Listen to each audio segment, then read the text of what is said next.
Welcome to the deep dive. Today we're tackling a health topic that becomes increasingly relevant for anyone with a male dog as they get older. Canine prostatomegaly, that's the medical term for, well, an enlarged prostate gland. To guide us on this deep dive, we're using a really comprehensive source. It's like a detailed technical overview, the kind a veterinary professional might reference. Our mission today is to unpack all that expert level information and, translate it into clear, useful knowledge for you, the dog owner.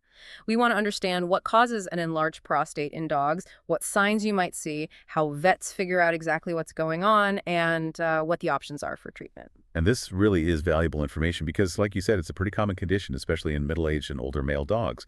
Having a grasp of the possibilities can make a huge difference in recognizing potential issues early and having, well, informed conversations with your veterinarian. Okay, let's jump right in then. At its core, what is prostatomegaly? Our source defines it simply as an abnormally large prostate gland. It's something a vet might detect during a physical exam, by feeling the abdomen, or maybe see on imaging, like an X-ray or an ultrasound. Right, but here's a critical nuance the source really emphasizes. Judging if a prostate is abnormally large isn't always straightforward. What's considered normal size varies dramatically based on the dog's age, their overall body size, whether they're neutered or not, and even their breed. Ah, And also, the enlargement itself can be symmetrical, meaning it's kind of evenly enlarged, or asymmetrical, more like a lump on one side. And importantly, it might be painful or it might be non-painful. It really depends on the reason it's enlarged. got it. So the WHO is generally middle-aged to older intact, so not neutered male dogs, although we'll get into how neutering changes the risk for certain causes later. Exactly. And the source gets into the nitty-gritty of how it gets enlarged, the actual underlying problems. Yes, it breaks it down pretty well. The main ways the prostate can get bigger are, first, an increase in the number or size of the normal prostate cells. Basically just overgrowth. That's like the benign prostatic hyperplasia, or BPH you sometimes hear about in men. Okay. Then it could be neoplasia, so cancer, either starting right there in the prostate or having spread there from somewhere else. Fluid-filled sacs, called cysts, can form within it or around it. Or it could be down to infection and inflammation, like bacterial prostatitis or even a nasty abscess. And because the prostate sits right there, kind of tucked between the bladder and the rectum, affecting both the urinary and reproductive systems, well, it makes sense that its enlargement could cause problems with things like peeing and pooping. So here's where it gets really interesting and relevant for you listening at home. What signs might you actually see in your dog that would make you think, something isn't quite right? Well, the source lists the potential signs, and it starts with a really crucial point. Sometimes there might be none at all.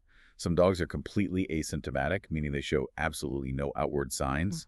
Wow, really? None. Yeah, which makes diagnosis tricky without an exam. Hmm. But if there are signs, the most common ones listed involve difficulty with elimination.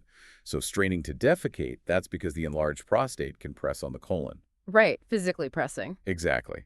And sometimes this pressure can even result in stools that are thin or flattened, which the source describes as ribbon-like.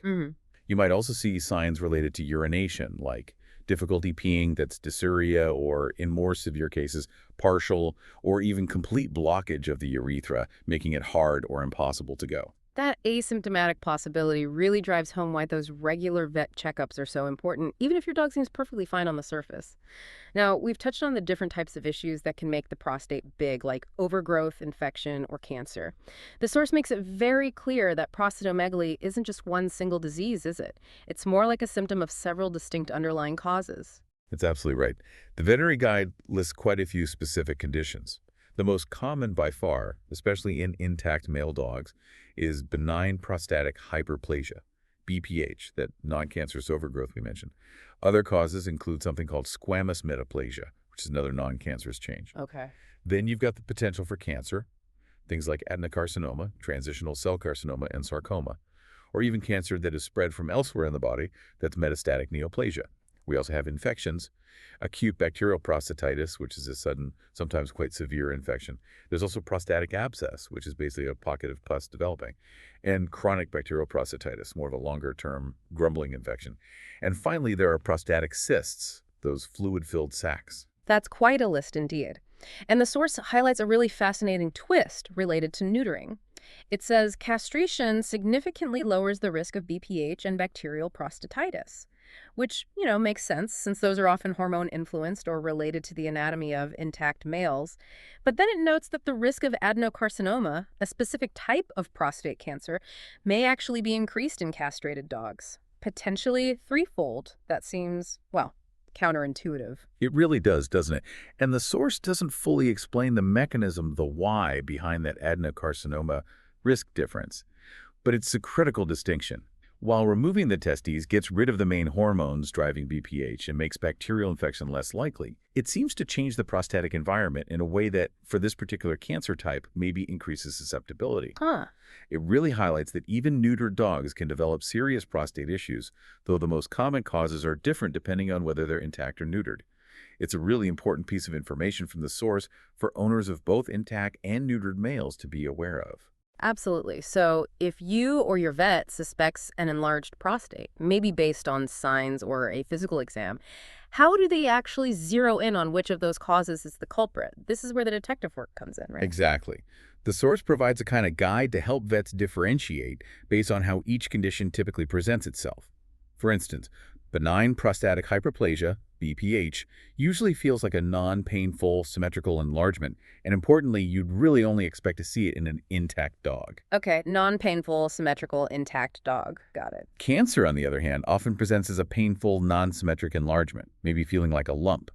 The source says you should highly suspect cancer if you find prostate enlargement in a castrated dog, especially if they also have other signs like weight loss, poor appetite, or maybe weakness in their back legs. Right, that makes sense. What about infections? Acute bacterial prostatitis tends to cause slight to moderate enlargement. It might be symmetric or asymmetric. But the key clue here is often significant pain when the vet examines the prostate rectally. These dogs can be quite sick systemically, fever, poor appetite, maybe that rear limb weakness again, or a painful abdomen. And the source notes this is uncommon in castrated dogs. So pain is a big flag there. Definitely. Then there's chronic bacterial prostatitis. This might show fewer severe systemic signs. Maybe it looks more like recurring urinary tract infection symptoms, difficulty urinating, blood in the urine. Again, the source says this is uncommon in castrated males. Okay. A prostatic abscess, that pocket of pus, can look similar to acute or chronic prostatitis initially. But a big red flag is if it ruptures. That can cause sudden fever and really intense pain in the back part of the abdomen. Oof, that sounds serious. It is. And finally, those prostatic cysts we mentioned. They might be felt as a mass in the abdomen during palpation. They could cause straining to urinate or defecate just by pressing on things. Oh. Or sometimes, just like BPH, they cause no signs at all and are found purely by chance. Wow, okay, so the vet is putting all those clues together from the physical exam pain, symmetry, whether the dog is neutered or not. What about lab tests? Can blood or urine give more clues? Oh yes, lab work is crucial. A standard blood panel, the CBC and biochemistry, often looks perfectly normal with just BPH. But if there's significant infection or inflammation, the CBC might show leukocytosis. That's an elevated white blood cell count, the body's way of signaling it's fighting something off. The source also notes that high bilirubin and alkaline phosphatase levels might sometimes pop up with a prostatic abscess. Okay. And urine tests? Urinalysis is really helpful too. It can be normal. But finding red blood cells, hematuria, that can be present with BPH or frankly most of the other conditions. If there's infection though, you'll likely see white blood cells, that's pyuria, plus blood, protein, and most importantly, bacteriuria. With cancer, you might see similar things like pyuria, hematuria, proteinuria, and occasionally, if you get a bit lucky diagnostically, actual neoplastic cancer cells might show up in the urine sample itself. And I saw the source mentioned a specific blood test too, serum prostatic esterase. Yes, that enzyme. It can be elevated specifically in dogs with benign prostatic hyperplasia. So it offers another clue pointing towards that particular diagnosis, distinguishing it perhaps from infection or other causes. Right. So physical exam, lab work. What about seeing inside? Imaging must be important. Absolutely. Imaging is the next big piece of the puzzle. A regular X-ray can confirm the prostate is enlarged and show its general size and where it's sitting. But ultrasound is really key for seeing inside the gland, getting structural detail. What kind of details? Well, the source describes how different conditions tend to look on ultrasound. Fluid-filled structures like abscesses or cysts usually appear dark. That's hypoechoic or anechoic, often with a sort of brightening effect behind them on the image. Acute bacterial prostatitis might look pretty uniformly the same throughout the gland's tissue. BPH also tends to look uniform, maybe with some small dark spots if little cysts are present within the overgrown tissue. Chronic bacterial prostatitis often causes patchy, bright areas, focal or diffuse hyperechogenicity. And cancer. Cancer frequently looks like patchy or merged bright areas, that hyperechogenicity again. And sometimes you might even see acoustic shadowing if there's mineralization, like little gritty bits within it. So the vet is using all these visual clues from the ultrasound to try and tell the difference between, say, a fluid pocket, simple overgrowth, inflammation, or potentially more suspicious tissue changes. And finally, I guess getting a sample directly from the prostate seems like the ultimate way to confirm the diagnosis. Exactly. The source really emphasizes getting samples when needed. This can be prostatic fluid, which can sometimes be collected via ejaculation or prostatic massage. That fluid is then examined much like urine for signs of infection, inflammation, or abnormal cells. A bacterial culture of this fluid is really important if infection is suspected. The source actually gives a benchmark. Finding over 100,000 colony-forming units, or CFU, of bacteria per milliliter is a strong indicator of bacterial prostatitis. Okay, a clear threshold. Yes, and sometimes, particularly if cancer is suspected based on the other findings, a needle biopsy, guided by ultrasound for accuracy, is needed to get an actual tissue sample for analysis. The source does add a specific caution here, though. The vet needs to be very careful not to accidentally puncture and rupture an abscess with the needle if one is present, as that could spread infection. Right, makes sense. Okay, so after all that detective work, the exam, labs, imaging, maybe sampling, once the specific cause is identified, what does the source material say about the treatment options available? I'm guessing it completely depends on the diagnosis. It absolutely does. Treatment is tailored specifically to the underlying cause. There's no single cure-all. For symptomatic benign prostatic hyperplasia, BPH, surgical castration is often the recommended treatment. It removes the hormonal influence driving that overgrowth, and typically you see a significant decrease in prostate size afterwards. The source also says it's indicated after an acute bacterial infection has been cleared up with antibiotics to help prevent it from coming back. Okay, castration for BPH and after infection. What about abscesses or cysts? If it's a prostatic abscess or a large problematic cyst that's causing issues, surgical drainage is usually necessary to remove all that accumulated fluid or pus. And medications, are they ever used? Yes, medications are an option in some situations. For BPH, if surgical castration isn't possible for some reason, the source lists drugs like finasteride, megestrol acetate, or medroxyprogesterone. These can help shrink the prostate chemically, though the source does include a precaution.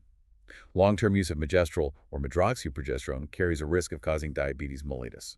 So, something to watch. Good to know. What about for infections? For bacterial prostatitis, antibiotics are obviously key. The source stresses choosing antibiotics based on culture and sensitivity testing, making sure the bug is actually susceptible to the drug chosen, and also picking drugs that are known to penetrate well into the prostate tissue to reach the infection. Examples of good choices listed include trimethoprim sulfa, chloramphenicol, and fluoroquinolones. And what about the toughest one, cancer? Yeah, for prostatic carcinoma, cancer, the source includes a pretty significant note. Chemotherapy has not been proven beneficial for this condition, unfortunately. This is a tough piece of information, really indicating that treatment options for prostate cancer in dogs are, well, quite limited according to this source material. That is tough. So after treatment, whatever it may be, how does the source suggest monitoring the patient to see if things are improving? Monitoring typically involves follow-up imaging, so repeating abdominal x-rays or, more likely, ultrasounds to objectively see if the prostate size has decreased. You'd expect that after castration for BPH or with successful antibiotic treatment for bacterial prostatitis, and specifically for bacterial prostatitis, repeating the urine and prostatic fluid cultures is also essential to confirm that the infection has been fully cleared and isn't just suppressed. And finally, are there any potential complications or ongoing issues mentioned in the source that owners should be aware of? Yes, the main complications listed really relate back to the prostate's location and the effects of enlargement. Primarily, urethral obstruction, meaning the enlarged prostate can physically block the urethra, the tube the dog pees through, making urination difficult or impossible. And similarly, rectal obstruction, where it presses on the colon and makes defecation difficult or impossible. Both are serious issues needing prompt attention. So we've covered quite a journey here, from the basic definition of an enlarged prostate in dogs, the signs you might, or importantly, might not see, to the surprisingly varied list of causes, ranging from common benign growth to serious infections and cancer. We looked at the detailed detective work vets do with exams, labs, and imaging to pinpoint the specific problem, and then the very different treatment approaches depending on that cause, plus potential complications. It's certainly clear this isn't a one-size-fits-all issue. Absolutely not. The fact that different conditions can cause similar signs or sometimes no signs at all, and that treatment is so specific to the exact cause. Well, it just underscores the vital role of a thorough veterinary diagnosis. As an owner, noticing even subtle changes in your dog's habits, straining, stool changes, anything unusual, and communicating those promptly to your vet is really the first crucial step. And considering how subtle those signs can be, how complex the potential causes are, and that risk factor twist, where neutered dogs might actually be at higher risk for certain serious issues like adenocarcinoma. What does all this tell us about the importance of proactive care? Doesn't it really highlight the value of those routine senior checkups with your vet, where they can physically examine the prostate? And maybe the absolute necessity of paying close attention to those quiet changes in your dog's daily routine, like just a little bit of straining during a potty break, or maybe a slight difference in stool shape. Because those seemingly small observations could actually be the very first clue pointing to a problem needing investigation, couldn't they?